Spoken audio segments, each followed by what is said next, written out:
এই ব্যক্তিটা হলো সেই ব্যক্তি যার কথার আগে মিসাইল উড়ে। মিসাইল মারা তার যেন একটা বিলাসিতা। বলছিলাম উত্তর কোরিয়ার প্রেসিডেন্ট কিং জং উনের কথা। এই দেশের মানুষ ভালো করে খাইতে পারে না, কিন্তু অস্ত্র কিনা রাখছে।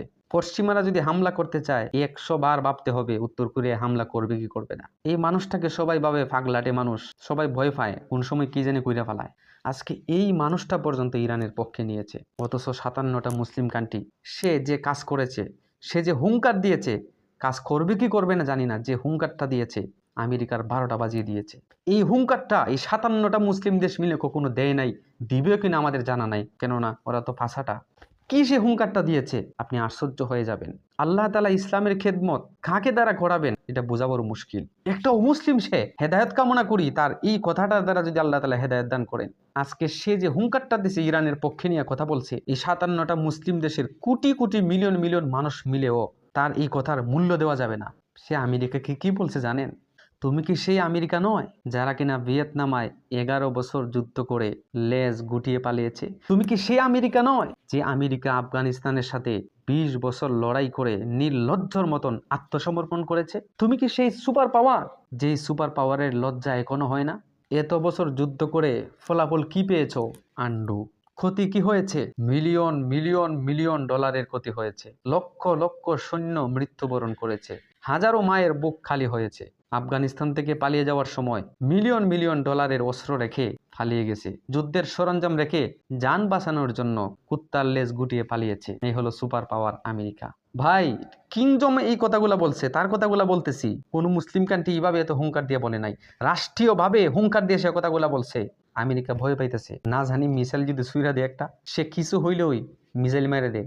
মিসাইল যে কোথায় গিয়া পড়ে সে নিজেও জানে না। সে শক্তির জানান দেয়। সবাই খেলে, তাকে খেলাতে কেউ নেয় না, কেননা সবাই জানে সে খেলাটা শুরু করতে চায় বড়টা দিয়ে। নাম আর বললাম না, ফেসবুকে সমস্যা হবে। সে কথাও বলেছে, যদি সম্মান বাঁচাতে চাও, সম্মান রাখতে চাও, তাহলে অহংকারী কমাও। অহংকারী দিয়ে কিছু হবে না। সর্বশেষ যে কথাটা বলছে, এই কথাটা আসলে শিক্ষণীয় এবং অত্যন্ত ভালো লেগেছে আমার। আপনার লাগবে কিনা জানি না। সে বলেছে, সুন্দর পৃথিবীর জন্য আমেরিকার প্রয়োজন নাই, আমেরিকা ছাড়াই পৃথিবী সুন্দর। এই কথার দ্বারা কি এসএমএস দিছে জানেন? আমেরিকা দেখবেন কোথায় কোথায় শুধু নিষেধাজ্ঞা দেয়, যে চীনের উপর নিষেধাজ্ঞা, বাংলাদেশের উপর নিষেধাজ্ঞা, অমুক যেতে পারবে না, ইরানের উপর নিষেধাজ্ঞা, ব্যবসা বাণিজ্য করতে পারবে না, কিছু নিতে পারবে না। মানে কোথায় কোথায় তাদের তো অনেক কিছু আছে, তাদের কাছে আর আমরা চলতে পারি না, এটা বোঝায় নিষেধাজ্ঞা দিয়ে।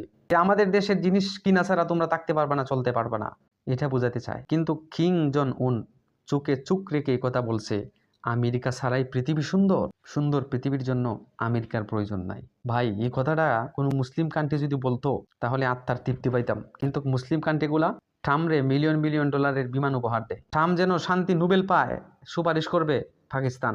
এই পাশাটা গোলামি করার জন্য আজকে বিশ্বের মুসলিমদের এই অবস্থা। মনে রাখতে হবে, আর বেশি দূরে নয়, যদি ইরানকে তারা দমিয়ে দিতে পারে, তাহলে সৌদি, কাতার বলেন, বাহরাইন বলেন, এগুলা 900-এর ব্যাপার দমায়ে দেওয়া।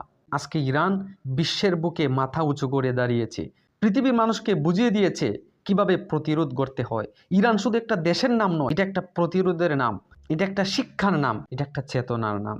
আজকে আমাদেরকে শিক্ষা দিয়েছে কিভাবে জালিমের চোখে চোখ রেখে কথা বলতে হয়, কিভাবে তাদেরকে জবাব দিতে হয়। আর ইরানকে এখন শুধু মানুষ বলবো না, ওদেরকে সিংহ পুরুষ বলতে হবে। 57টা মুসলিম দেশ, এদেরকে খাপুরুষ বলবো না বিড়ালের বাচ্চা বলবো জানি না, তবে ইরানকে সিংহ পুরুষ বলতে হবে। আজকে তারা যুদ্ধবিরতির প্রস্তাব দিয়েছে। ইরান স্পষ্ট জানিয়ে দিয়েছে, যুদ্ধ শুরু করেছে তোমরা, শেষ করব আমরা। আমরা কখনো মাথা নত করবো না, তাগুত শক্তির কাছে মাথা নত করবো না। এ হচ্ছে ইরান। ইনশাআল্লাহ ইরান জয় হবে। ইরানকে কেউ দমিয়ে দিতে পারবে না। পৃথিবীর বুকে প্রমাণ করে দিবে, অমুসলিম শক্তির কাছে মুসলমান কখনো মাথা নত করে না। মুসলমান হচ্ছে সিংহের জাত, মুসলমান হচ্ছে বাঘের জাত। জয় হোক ইরান। ইরান জিন্দাবাদ।